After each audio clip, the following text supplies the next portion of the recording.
Welcome back everyone, thanks for joining us again. It's only the 10-minute mark, so everyone's still pretty keen to continue watching on. Before the break we quickly talked about Gareth, basically going all in blind.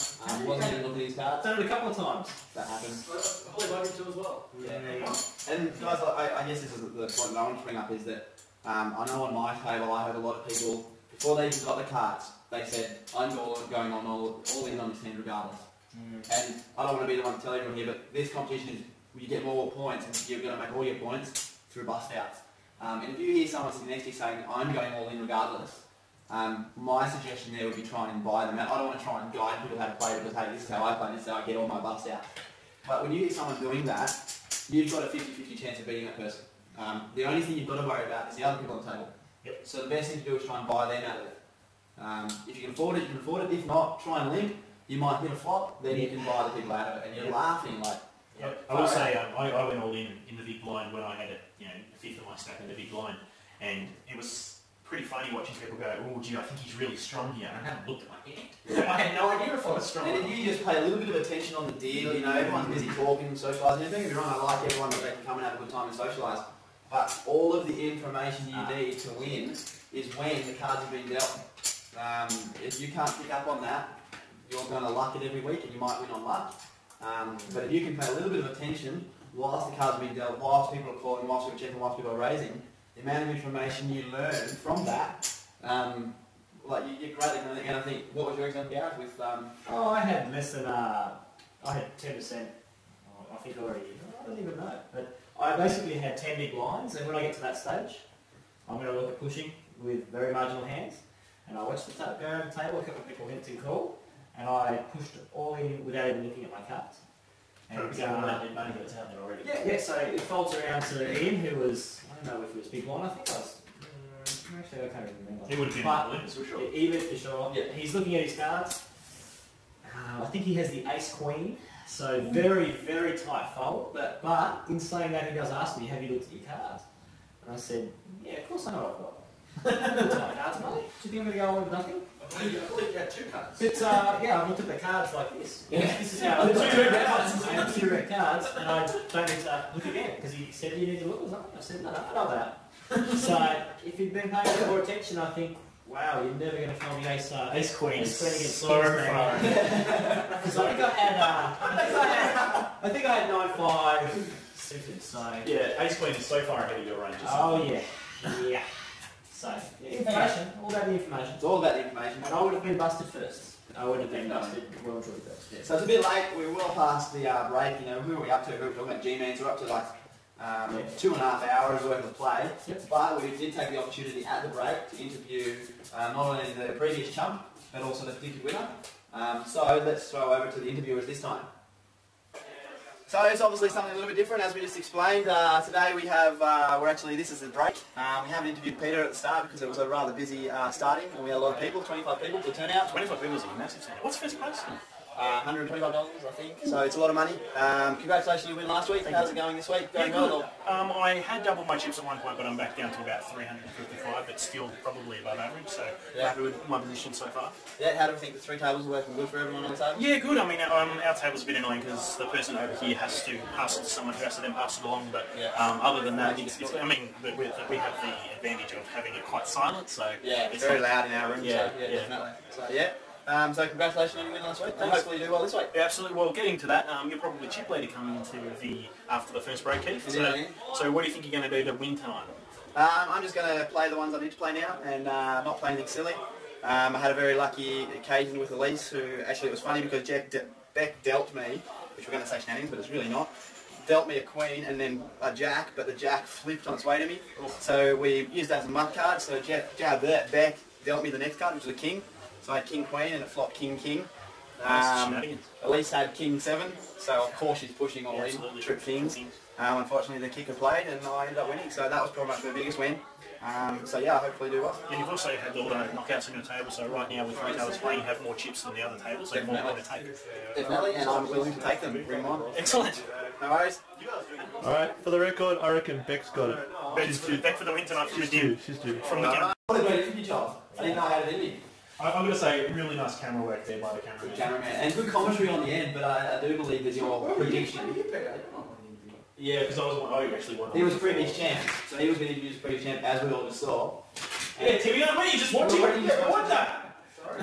Anyway, so it was a very good effort, and Tim, your prediction of the nurse winning, sadly wrong because obviously she's the long gone, and that was before the break, so this is after the break. So if anyone's confused, take a break. There's a pause button in. Have a Kit Kat. Have a Kit Kat. That's advertising. If Kit Kat sells a Kit Kat from that one comment, we want royalties, thank you very much. Basically, after G-Man was busted, Beck was busted by Ian. So although Ian did call him that one, he had some points, took a bust. Yeah, absolutely. And then the very first prediction of the night, which was Jeff and the Stallion. Remembering the Stallion was the very first person out. Jeff was then busted by Squeak. So Squeak had fewer chips than I did when I was pushing all in. So yes, Squeak must have started to get a really good run. He did. He got his run like he did in the last game before the final game. and Jeff was the chip leader on our table He was. when I left. So it doesn't take much in poker. A couple of Gareth had gone to a few lows by that time. Ooh, yeah. Nick Adams, the Dick, Peter loves Dick. He was busted by Ari. Ari was there, and then Too Good for Tim was busted out by the Gilstar, which takes us to the final 10. Bubble. Gil, the Too Good for Tim was a bubble, so she would have done really well to get some extra points there. But I guess, I do believe she lost with a pair of aces. Yeah. And I do believe she pushed with her aces straight up. Which was cool. No, she played it fine. So there's nothing wrong with the way she played her aces. Was Ari ace 4? I word from me. I don't know what the other person had, sure. But it was obviously trips, I guess, or two pair. Maybe two pair. Two pair. Anyway, we don't know about that one because we're not too good for Tim. Big bad suck out. We've got Tim, it's not too good for Tim. So, the first person to bust out from the final 10, which didn't actually make the final table, was Wiggy. It was me. Do we want to go into Big Wiggy Plays Bad? Because I do have some possible strategy thoughts on the way I play my final We here. might do that after we do all the players. Yeah.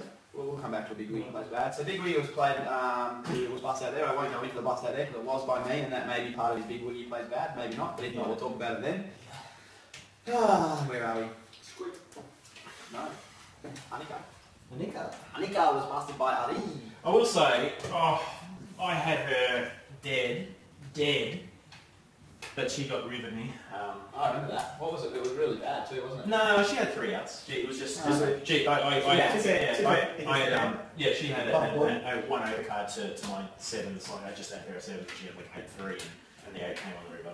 So she was all over the blind though, wasn't she? Yeah. Oh, okay. So Like there was no money on mine. There's more the bust out. just the bust out and the extra bit of chips. And it would be honestly like because it was like a 5 pot, so it's probably 300 chips in the pot. Yeah. So And she took them all, so she Yeah. dribbled up. yeah. So we were unlucky. So Tim, who busted out next? I did. You did? That was a sick beat. I got knocked out by Squeak. Yeah. Not a bad beat, but no chips. Pushed all in and it just got. I think it was a rivet out. I think. You know, we've got to watch it sometimes because we just said that if someone's low on chips and you know they're going to go all in, then you just stay around the bus. Dude, you know Ace Jack?